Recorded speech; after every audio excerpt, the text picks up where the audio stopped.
Bienvenido, Marcelo Espinel, gracias por estar con nosotros. Y bueno, de todo este contexto que he dado un breve resumen para que la ciudadanía que no está al tanto, pues se entere un poco. ¿Y qué es lo que más preocupa de esta elección de Contralor? ¿Y por qué hacer una veeduría a este proceso? Verónica, muy buenos días, un cordial saludo a tu distinguida audiencia. Pues sí, es un proceso atropellado, por decirlo menos. Un proceso que desde sus inicios ya generó sospechas, un proceso que desde sus inicios evidenció que existen intereses político-partidistas detrás de la designación del Contralor. Designar un Contralor no es poca cosa. Un contralor es el funcionario que está a cargo de vigilar el buen uso de los recursos públicos, del dinero de los ecuatorianos, de vigilar que las otras autoridades del Estado, que los funcionarios cumplan con sus funciones. Y claro, aquellos que tienen rabo de paja, aquellos que saben que pueden aprovecharse del cargo que tienen, les interesa tener influencia sobre el contralor, les interesa que no los sancionen o les interesa que no los vigilen.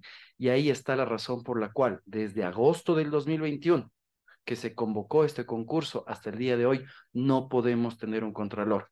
No solo por las distintas acciones judiciales, acciones de protección que se han presentado, sino también por hechos bochornosos como los de los últimos días, que saluda a que se perdió la señal de Internet, que se fue la luz, que existan incluso ataques violentos, porque la violencia siempre debe rechazarse en contra de los postulantes, es algo que los ecuatorianos debemos rechazar. Y sobre todo aquello que ha sido denunciado por los comisionados, de que se están dando presiones de los miembros del Consejo de Participación Ciudadana y Control Social sobre los comisionados ciudadanos, es algo que nos obliga no solo a las organizaciones de la sociedad civil a hacer una veeduría, sino a que todos los ecuatorianos estemos pendientes de un proceso que claramente está siendo entorpecido por algún tipo de interés político partidista. Ahora que de todo este contexto complejo y todos estos tropiezos que ha tenido la elección de Contralor, ¿qué es lo que ustedes como Fundación Ciudadanía y Desarrollo ven lo más grave, Marcelo? Bueno, hoy por hoy, y creo que es importante que en lugar de retrotraernos a las fases iniciales en las cuales habíamos visto también señales de alarma como falta de transparencia, así como también pues una calificación bastante opaca sobre los méritos de los postulantes, creo que hay que señalar los siguientes aspectos. Llama mucho la atención que a pesar de haber tenido más de 100 postulantes Ujú. que estaban habilitados para rendir el examen de conocimientos, que es la fase de oposición, apenas 48 se hayan presentado. Que de estos 48, que no es ni la mitad de los postulantes que se hayan presentado, hubo un postulante, que es Guido Escobar, que se retiró en la mitad del examen. Y se retiró en la mitad del examen aduciendo de que no existían garantías en el proceso, Así es. que no se estaba llevando bien. Primera señal de alarma al respecto del proceso de examen escrito. Después, en teoría, habrían culminado el examen 47, pero en el registro de las calificaciones solo tenemos 42. ¿Qué pasó? Hubo más que se retiraron, hubo problemas en el sistema electrónico, en el sistema de transmisión de datos, y eso debería ser explicado por el Consejo de Participación Ciudadana. No puede quedar esto en el limbo. Tras esto, pues vino esta denuncia del exsecretario de la comisión que aducía que no se podían publicar los resultados del día domingo, sino que tenía que esperarse hasta el día lunes. Sí, la norma dice eso, pero también yo creo que hay que identificar si es que realmente eso lo hacía por un cumplimiento de la norma o estaba teniendo presión de su ex jefe.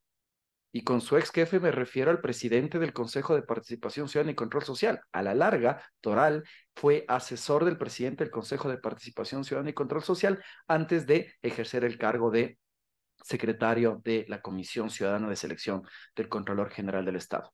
Y en último lugar, tras estos hechos atropellados del examen escrito y las notas que hemos tenido, lo que determinaba el listado es que ya teníamos un virtual contralor y este virtual contralor era Javier Mauricio Torres Maldonado con una calificación de 87.5.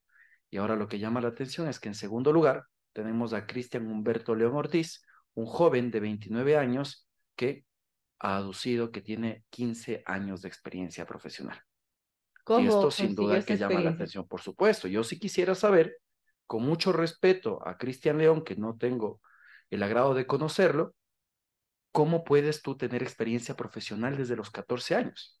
Yo no creo que sea correcto, que sea una muestra de integridad, que en la carpeta se presente, por ejemplo, que ser presidente de la asociación de escuela se pueda aducir como experiencia. Con asociación de escuela me De refiero a la presidencia universidad, del grado. No, bueno, relación de escuela se refiere a la universidad, que en este caso eso es experiencia profesional.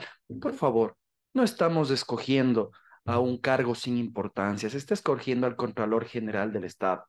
Sin duda que los jóvenes, porque yo tengo 35 años, aún me siento joven, tenemos la oportunidad de postular para este tipo de cargos, pero creo que debe ser en el marco de la integridad, en el marco de la ética.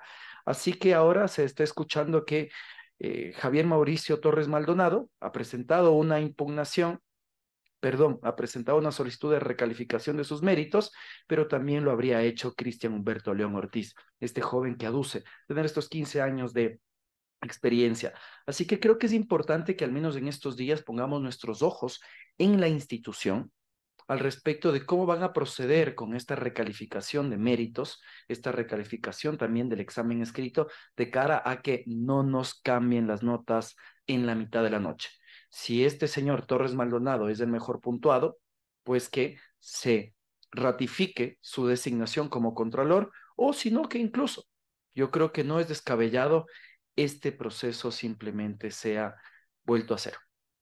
Si es Y que eso existen dudas del implicaría proceso, 3 años más para en teoría estar no haciendo. deberían ser 3 años. O sea, Verónica, en teoría no deberían ser 3 años. Si es que las cosas se hacen bien, si es que las cosas se hacen a tiempo, si es que realmente nos dedicamos a cumplir con lo que determina la norma y no estamos suspendiendo procesos porque existen intereses políticos detrás, porque intereses políticos partidistas tratan de atropellar el proceso, probablemente se pueda hacer bien. Pero en todo caso, si es que el Consejo de Participación Ciudadana, tras el dictamen de la Comisión Ciudadana, decide ratificar que el proceso avanza, creo que es necesario la mayor transparencia posible de cara a que el nuevo Contralor General del Estado goce de credibilidad, goce de legitimidad. A la larga, yo creo que hay un último punto acá. Se les durmió el diablo. Y eso es algo que se dice desde bastantes sectores.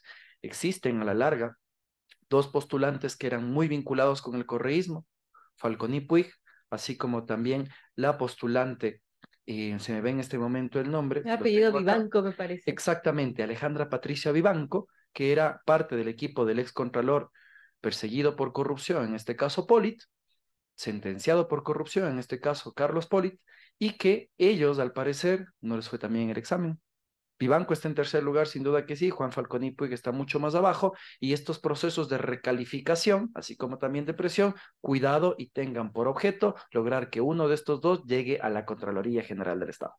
Qué complejo ese tema, amigos. 7:31 conversamos con Marcelo Espinel, subdirector de FCD, Fundación Ciudadanía y Desarrollo, que está haciendo una veeduría a este proceso de elección de Contralor General y como mencionamos, pues no es como elegir al presidente del grado de la escuela, es el Contralor General del Estado, un proceso que ha tenido muchos altibajos, algo que ha generado muchas suspicacias y bueno, con lo último también, parece de Ripley, ¿no? Que los mismos integrantes de la Comisión de Selección de Contralor suspendieron al secretario Francisco Toral por estar supuestamente dilatando este proceso. En fin, ante todo ello también, Marcelo, el Consejo de Participación Ciudadana está en la mira de la Corte Constitucional y sus vocales podrían ser incluso destituidos. ¿Qué podría pasar con este concurso si es que, bueno, digamos hoy día la Corte publica este fallo y dice, bueno, se van los del al CPCCS?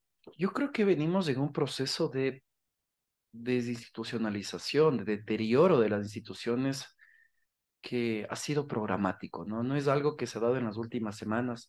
En los últimos años, cada una de las instituciones del sector público ha perdido credibilidad, ha perdido legitimidad, y eso sin duda que afecta a la democracia. Y esto no es ajeno al Consejo de Participación Ciudadana y Control Social. Y la falta de legitimidad es de origen. Recordemos que existió de forma evidente en redes sociales y también en cierres de campaña la denominada Liga Azul.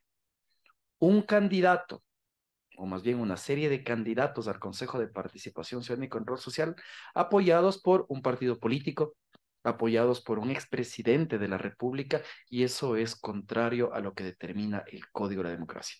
Y eso es contrario a lo que determina así también la Ley Orgánica del Consejo de Participación Ciudadana y Control Social. Entonces, creo yo que esta integración del Consejo de Participación Ciudadana es cualquier cosa menos ciudadana. Y nuevamente pone en evidencia que es una institución que no responderá a intereses ciudadanos, sino que siempre va a responder a los intereses de turno.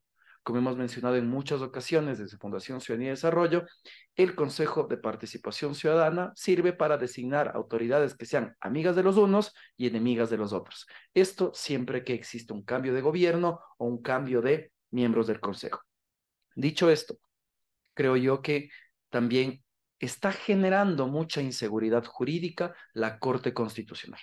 Una Corte Constitucional que, en el marco de la ley, en el marco de sus atribuciones con plenas facultades, ha decidido revisar estas actuaciones del Consejo de Participación Ciudadana, esta convocatoria a una veeduría para poder revisar aquello actuado por el Consejo Transitorio, el Consejo presidido por Trujillo, algo que no podía hacerse. Existía una sentencia de la Corte Constitucional que era clara. Ahora bien, si es que la Corte Constitucional está revisando esto y la norma es clara, también deberían resolver de forma oportuna. Es cierto, no existe un plazo, pero mientras más dilaten el proceso, lo que hacemos los ciudadanos que es desconfiar. Cuando existe opacidad, los ciudadanos desconfiamos. Así que creo que es importante que la Corte Constitucional resuelva pronto esto. Así es. Caso contrario, vamos a seguir teniendo dudas del Consejo de Participación Ciudadana, dudas sobre la Corte Constitucional, y los que terminamos siendo afectados somos los ciudadanos. ¿Por qué la Corte Constitucional, y yo sé que no viene al tema, Marcelo, pero sí preocupa, ¿no? Que se tome tanto tiempo. No tiene quizás un plazo establecido por ley, pero sí debería hacerlo al menos de manera expedita. Por supuesto que sí, parte de los parámetros del acceso, así como la independencia y la justicia, implica que la justicia sea oportuna, que la justicia pueda, en este caso, dictarse de forma lo más inmediata posible para tratar de evitar inseguridad jurídica. Y lo que está causando en este momento la Corte Constitucional es incertidumbre.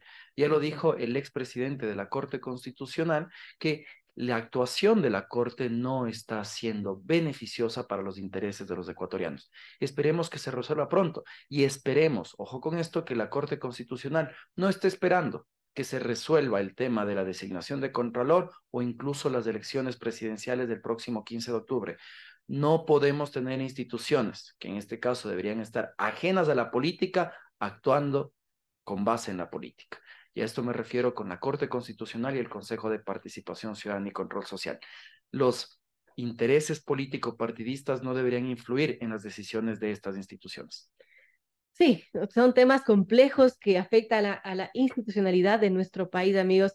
7:36. Y bueno, una pregunta final para Marcelo Espinel sobre este tema del concurso de Contralor. Entonces, ¿qué debería pasar? ¿Y usted cree que lo más lógico es que este concurso se suspenda, se dé de baja? Creo que la situación es complicada. Sin duda que la situación es complicada, no por el hecho de que ahora designen al amigo de los unos y no al enemigo de los otros, debemos decir que se avance con el concurso. Este concurso tiene errores desde su origen. Yo creo que es importante que más allá de que es necesario reemplazar al contralor que actualmente se encuentra en funciones, también es necesario reemplazarlo de forma correcta. Y si existen dudas al respecto de cómo se ha llevado a cabo el concurso, creo que es importante que hagamos una reflexión profunda dentro del Consejo de Participación Ciudadana y Control Social al respecto de si debe o no continuarse con este proceso. Pero ojo, una reflexión profunda de consejeros que gocen de legitimidad, una reflexión profunda, no de consejeros que estén en entredicho. Así que creo que a la par que se deba resolver aquello de la Corte Constitucional y determinar realmente si es que aquellos que están en el Consejo de Participación Ciudadana deben ocupar esos cargos, reflexionar si es que este proceso de designación de Contralor nos va a garantizar a los ecuatorianos tener un Contralor que realmente haya sido electo de forma transparente y objetiva. Importante la transparencia. Gracias a Marcelo Espinel, subdirector de Fundación Ciudadanía y Desarrollo. Gracias por estar con nosotros y hablar de temas que realmente preocupan, como esto de la elección de Contralor General del Estado.